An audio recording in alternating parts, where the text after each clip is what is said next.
안녕하세요. 손해사정법인 마음의 대표이사 정일수입니다. 저는 26년 경력의 손해사정사입니다. 보험 소비자들에게 유익한 정보를 드리기 위하여 더욱 노력하겠습니다. 이번 영상에서는 중학교 2학년 가해 학생이 장난을 치면서 주먹으로 어깨를 때리려고 하였으나 친구인 피해 학생이 이를 피하려고 몸을 숙였는데 안경을 가격하게 되어 안면부 추상이 발생한 사고에서 가해 학생 부모가 가입한 가족 일상생활 배상 책임 보험으로 처리가 가능한지 여부에 대하여 알아보겠습니다.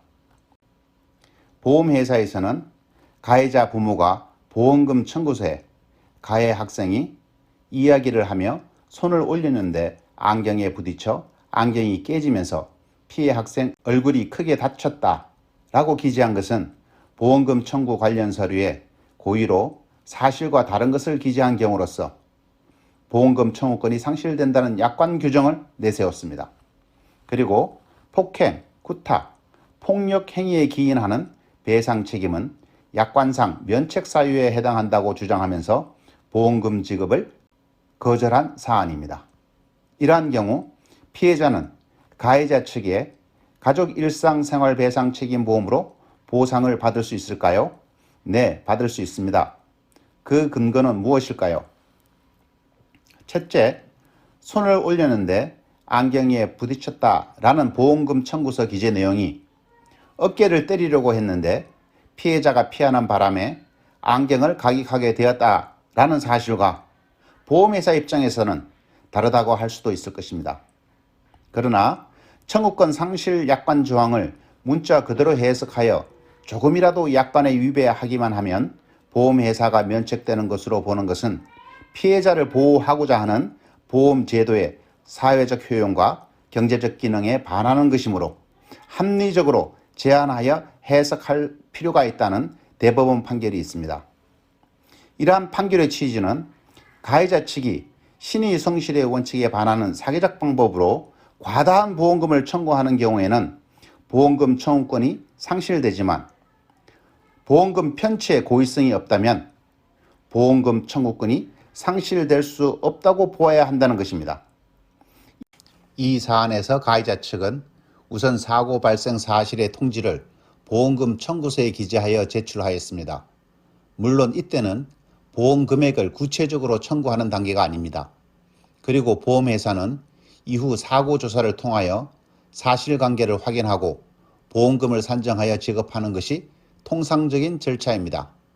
따라서 가해자 측이 사고 발생 사실을 통지했다는 사실만으로는 보험금을 편취하려는 고의가 있었다고 볼 수는 없을 것입니다. 사고 경위를 허위 신고하여 보험금을 청구하였다고 하더라도 면부책에 영향이 없으면 허위 신고에 해당한다고 볼 수 없다고 한 또 다른 대법원 판결도 있습니다. 그러므로 이 사안의 보험금 청구서 기재 내용만 가지고 신의 측에 반하는 사기적인 보험금 청구로 볼 수는 없을 것입니다. 둘째, 교실에서 이종격투기 놀이를 하던 중 부상이 있었다면 폭행의 고의를 인정하기 어렵고 부주의로 인해 피해자에게 상해가 발생하였다고 판단하는 것이 합리적이다라는 금융감독원 분쟁조정 사례가 있습니다. 이 사안 사고는 가해 학생에게 고의가 있었다는 어떠한 자료나 증거의 제시도 없으므로 부주의에 따른 사고에 불과하다 하겠습니다. 설사 가해 학생의 고의로 인한 폭행이 있었다고 하더라도 피보험자인 가해 학생의 관계에서는 보험회사에게 면책 사유가 있을 수 있지만 또 다른 피보험자인 그 부모의 관계에서는 적용할 면책 사유가 없습니다. 왜냐하면 그 부모는 가해 학생에 대한 감독 소홀의 과실에 따른 배상 책임은 있으나 폭행을 공고하였다거나 지시한 사실이 없기 때문입니다.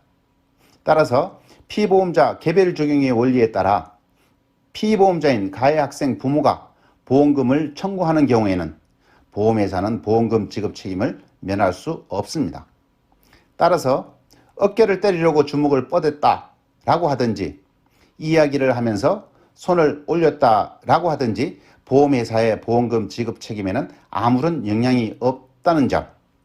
일반적으로 보험회사는 보험금 청구서의 기재 내용에 구애받지 않고 사고 조사와 손해액 평가를 하고 있다는 점, 그리고 보험 제도의 사회적 효용 내지 경제적 기능을 종합적으로 비교 교량하여 청구권 상실 약관 조항을 해석해야 한다는 점 등에 비추어 볼 때 이 사안의 피보험자가 보험금을 편취하기 위하여 신의 측에 반하는 사기적 방법으로 보험금을 청구하였다고 볼 수는 없을 것입니다. 그리고 이 사안 사고는 가해 학생의 부조의에 의한 사고일 뿐 고의의 입증이 없고, 설사 고의가 인정된다고 하더라도 피보험자의 개별 적용에 따라 보험회사는 보험금 지급 책임을 면할 수 없을 것입니다. 결국 보험회사는 피해 학생에게 추상장애 상실 수익액을 포함한 손해배상금을 모두 지급하였습니다.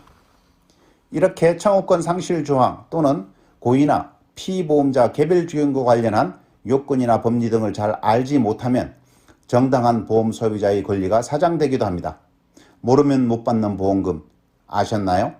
유사한 사례가 발생하는 경우 전문적인 손해사정사의 도움을 받아보시기 바랍니다. 감사합니다.